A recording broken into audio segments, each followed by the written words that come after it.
आप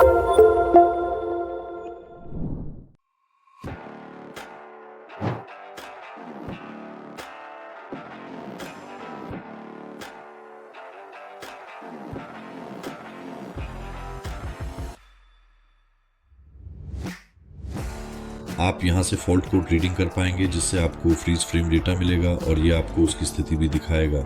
आपको कंपोनेंट के साथ सहायता मिलेगी जो आपको कोड के प्रभाव दिखाएगा, साथ ही ये भी बताएगा कि आप किस सटीक हिस्से की तलाश कर रहे हैं।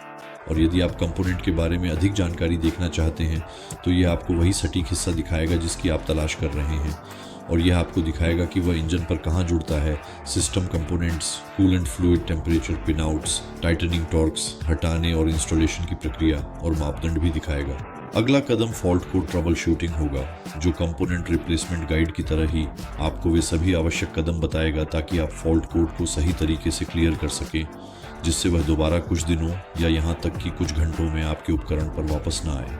अब अगर हम फिर से एक्सपैंड ऑनिल करें तो यह आपको बिल्कुल सब कुछ और उसे कैसे करना है ये दिखाएगा।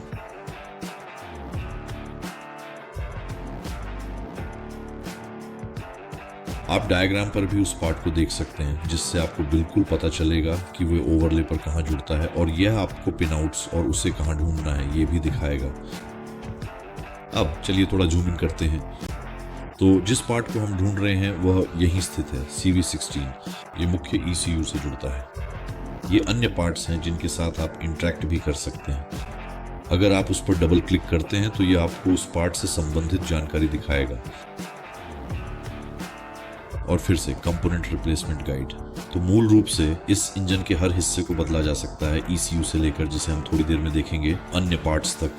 अब ये रहा ECU, फिर से सब कुछ यही है, और फिर से कंपोनेंट रिप्लेसमेंट गाइड्स। हमारे पास लाइव डेटा सेंसर्स की मॉनिटरिंग भी है। इस मामले में इसे लोड होने में थोड़ा समय लगेगा, क्योंकि अगर मैं गलत नहीं हूं तो ISB 6.7 में इंजन से जुड़े 9000 से अधिक सेंसर्स हैं जिन्हें आप मैन्युअली चुन सकते हैं और देख सकते हैं कि वे कैसे प्रतिक्रिया करते हैं। बाईं ओर फिर से ग्रुप्स, ये मुख्य हिस्सा होगा, जैसा कि आप देख सकते हैं 9 results for 56। मैं इन सभी पर ध्यान केंद्रित नहीं करूंगा। आइए स्पीड पर चलते हैं। बाईं ओर vehicle speed, cruise control, front axis. मैं इनमें से किसी एक को रैंडमली चुन रहा हूं ताकि आपको दिखा सकूं कि आप कितने इंटरेक्टिव व्यूज कर सकते हैं। ये एक डायग्राम व्यू है और ये एक अधिक इंटरेक्टिव पैनल है जो आपको दिखाएगा कि क्या हो रहा है। बाहर जाकर आपके पास विशिष्ट सिस्टम डेटा होते हैं जो पिछले वाले के काफ़ी समान है, लेकिन इस मामले के लिए विशेष हैं। फिर से अगर आप चुनते हैं तो आपके पास भी डिस्प्ले होंगे, और हमारे पास सिस्टम डिस्प्ले हैं जो हमें फ्यूल सिस्टम और एग्जॉस्ट गैस ट्रीटमेंट सिस्टम दिखाएंगे। ठीक है, ये रहा फ्यूल ओवरले। ये एग्जॉस्ट गैस सिस्टम है 1, 2, 3 और 4। ये तब बहुत काम आएगा जब आप फोर्स्ड रीजनरेशन या सामान्य रूप से डीजल पार्टिकुलेट फिल्टर रीजनरेशन करेंगे। आपके पास इस तरह का ओवरव्यू होगा।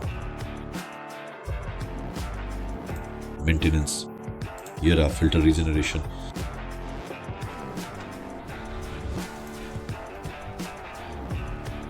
आपको हमेशा यह स्पष्ट रूप से बताया जाएगा कि टेस्ट में वास्तव में क्या हो रहा है, यानी परीक्षण की वर्तमान स्थिति और प्रगति क्या है। इसके अतिरिक्त आपको यह भी विस्तृत रूप से सूचित किया जाएगा कि आगे बढ़ने से पहले आपको कौन कौन सी महत्वपूर्ण प्रारंभिक शर्तें पूरी करनी होंगी, जैसे कि आवश्यक तैयारी और पूर्व आवश्यकताएं।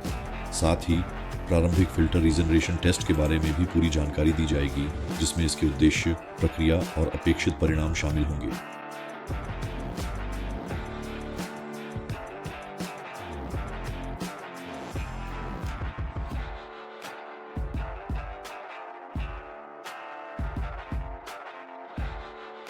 अगर आप इनमें से किसी भी लिंक पर क्लिक करते हैं तो यह आपको कंपोनेंट रिप्लेसमेंट गाइड तक ले जाएगा। ये क्या करेगा? ये आपको सही तैयारी के चरण बताएगा, कैसे तैयार करें, हटाएं और सही पार्ट को फिर से इंस्टॉल करें। इसके बाद आप 4 फॉल्ट कोड्स के लिए फॉल्ट स्कैन करेंगे और आप उसे सही तरीके से इंस्टॉल कर पाएंगे। अब अगर हम सभी चरणों को विस्तार से देखें तो आप देख सकते हैं कि व्याख्याएं गहरी हैं और यह हर संभव चरण को कवर करती हैं ताकि आप उस विशेष पार्ट को बिल्कुल सही तरीके से बदल सकें।